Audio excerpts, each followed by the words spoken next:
What you gonna do? What you gonna do when they come for you? Bad boys, bad boys.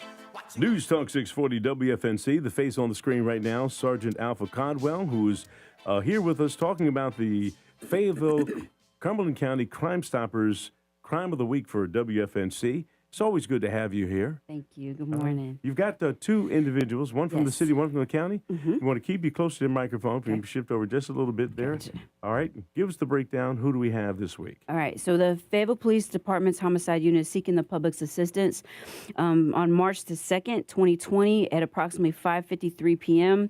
Fayetteville Police Department was dispatched to 3857 apartment number 2, Murchison Road, in reference to a deceased person.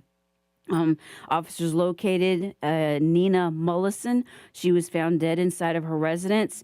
The landlord is the one who located her and called 911. An autopsy was conducted, and Mullison's death it was determined a homicide.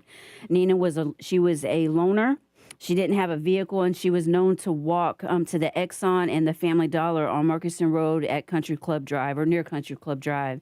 Anyone with any information related to the death of Nina Mullison is asked to contact Crimestoppers at 910-483-TIPS. And what year was that again? That was in 2020. Okay. The Cumberland County Sheriff's Office is seeking the public's assistance in the shooting death of Marquez and Kanye Melvin on September the 22nd, 2021.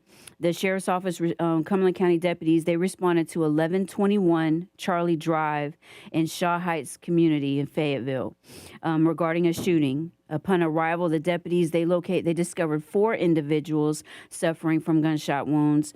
Marquez and Kanye Melvin, they were declared deceased by EMS. Antoine McNeil and Maurice Melvin, they were injured during the gunfire, but they survived from their injuries. The investigation revealed that an unknown individual entered the residence and shot all 4 occupants and fled from the area. It's unknown if they fled on foot or in a vehicle. That information I'm not aware of. Anybody with any information relating to the shooting death of Marquez and Kanye is asked to contact Crimestoppers at 910-483-TIPS. You know, when you present this information, it's always just devastating to hear that it's happening in our community. But more importantly, we have individuals who are family members of these individuals who were shot and or injured. The other 2 out the force did survive that shooting. But still, their lives change forever in just a second. Yes. Talk about the importance of being able to provide this information, maybe bring some closure and help the family members who are dealing with the loss. Anyone with any information, it may not. So when we always talk about this, we say about closure, and for everybody, it's different. It's just providing information to help a family member know, okay, this is what happened, and which will help them in the healing process. So any information that anybody may have, whether you heard it from somebody else or you saw something, heard something, and you're afraid to say anything out of fear, that's understandable, but that's why Crimestoppers is so helpful because of the anonymity. You will be anonymous to be able to provide that information to close and bring closure for the family or help in the process of closure for the family. You know, when you do these stories right here, there is, I mean, these are a couple of years old, one 2021, one 2020, but it's been 5 years, 6 years since this happened. But you have cases that have been solved from years gone by with these tips that are coming in. Yes. It's a weight. People don't realize when you carry something for so long, it can take a toll to the point where somebody's like, you know what, I can't take this, or I can't carry this anymore. And with Crimestoppers, they're able to provide that in a safe place for them to be able to say, okay, hey, look, this is what I know, and provide that information. You know, we always talk about the mechanics of this thing, and a lot of folks don't know, well, I don't want to be involved. I don't want to go to court. But you also have a lot of folks who just want to give their information and they're not worried about getting any reward. Yes. But if you are interested in getting the reward, give us that sequence on how this begins and how you end up with money in your hand if your information is valid. So if you have information, you can upload it on P3TIPS, the P3TIP app, or you can contact Crimestoppers at 910-483-TIPS. Once that information is provided, or that tip information is provided, I'll receive that information as a liaison, and whatever law enforcement agency is investigating that tip, that information will be forwarded to that agency.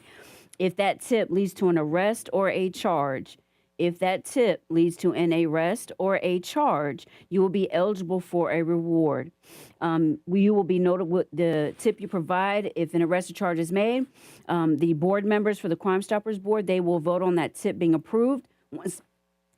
once that tip is approved, you will be notified through the P3 app that, hey, your tip has been approved. Congratulations. This is how much you're being rewarded. And this is your tip ID number and the location of the bank for you to go pick up your tip reward. You'll go to that location. You'll go to the teller, present them with the tip ID number. Do not give them your ID. Don't give them anything identifying who you are. Provide them that tip ID number. The teller will then go retrieve your tip reward money, and you'll receive cash in hand. You know, I won't stop you while you were saying that, but you had such a good flow going. I didn't want to interrupt you. The part that you said twice is the fact that you don't want to know, they don't want to know who you are. Yes. And the other part is that if your information leads to an arrest or a suspect in the case, in other words, you don't have to wait around until someone's convicted. And that's Yes. important for everyone to know. Because the process, the judicial portion of it could be a year, 2 years before it goes to court or to trial. So just by you providing the information that led to to an arrest or to a charge in that case, you'll be eligible for a reward. And also need to, because I know we're going to touch on it real quick, if a case is being handled or investigated, the tip information that you provide is being investigated by the Fayetteville Police Department, you're eligible for a tip reward up to $5,000 for violent crimes, your homicide, your robbery, sexual assaults. You'll be eligible for a tip reward up to $5,000. If the tip you're providing is being investigated by any other agency and not the Fayetteville Police Department, you'll be eligible for a reward up to $2,000. You know, we talked about this. We talked about it with Mitch and also with the town manager as well. There was a push to add an extra $3,000 for incentive. Any way to measure right now if that's having any impact on tips coming in at all? I'm not sure. I'm honestly, I don't know. But I really don't think it really matters. It's just Yeah. kind of a generic type of question. But I Yeah. think the most important thing is that I hope no one was waiting around to say, we're waiting for that Yeah. reward to go up to $5,000, because you have a lot of folks Yes. who are not concerned about the money itself. Talk about that Yeah. and how that works out. And I always say we have good people in Fayetteville. We have good people in Fayetteville who want to do the right thing, and this is an opportunity. And there's a lot of tips that we do receive, and a lot of them don't want tip rewards. They're just like, hey, there's an issue. They have voiced their concern, and they want it handled. All right. We always have Sergeant Caldwell come in here on Tuesdays, about around 8:20. Yes. And you give us our WFNC Crimestopper Crime of the Week. Yes. Going to give you one more chance to Okay. reiterate what those are for this week, and hopefully we can bring some closure to a family. Okay, so the Fayetteville Police Department's homicide unit seeking public assistance for the death of Nina Mollison. She was located deceased inside of her residence at 3857 apartment number 2 on Murkison Road. This occurred on March the 2nd, 2020 at approximately 5:53 p.m. An autopsy was conducted and it was determined her death was a homicide. Nina's a loner, or she was a loner. She did not have a vehicle, and she was known to walk to the Exxon and the Family Dollar on Murkison Road near Country Club Drive. The Cumberland County Sheriff's Office is seeking information to the shooting death of Marquez and Kanye Melvin. This occurred on September the 22nd, 2021 at 1121 Charlie Drive in the Shaw Heights community.